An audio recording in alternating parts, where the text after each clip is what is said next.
অভ্যুত্থানের মধ্যে দিয়ে যে গণতন্ত্রের যাত্রা শুরু হয়েছে, সেই গণতন্ত্রের যাত্রার প্রথম ধাপই হচ্ছে আগামী 12ই ফেব্রুয়ারি নির্বাচন। দুর্নীতি মুক্ত বাংলাদেশ, অসাম্প্রদায়িক বাংলাদেশ গঠনের যে যাত্রা বিএনপি শুরু করেছে, যারা নির্বাচনে ষড়যন্ত্র শুরু করেছে, যারা ধর্মকে অসৎ ব্যবহার শুরু করেছে, যারা সুযোগ ব্যস্ত নিয়েই নতুন তত্ত্ব নির্বাচনকে সামনে রেখে হাজির করেছে, তাদের উদ্দেশ্যে আমরা বলতে চাই, রাজনীতি করুন, রাজনীতিতে ধর্মের প্রবেশ কোনো প্রয়োজন নাই।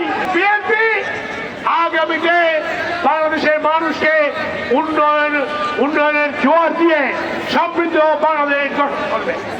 ধানের শীষ শান্তির প্রতীক, ধানের শীষ গণতন্ত্রের প্রতীক, ধানের শীষ উন্নয়নের প্রতীক, ধানের শীষ সুশাসনের প্রতীক। ইনশাল্লাহ সেই ধানের শীষকে নিয়ে খুলনার মানুষকে আমরা এগিয়ে যাবো।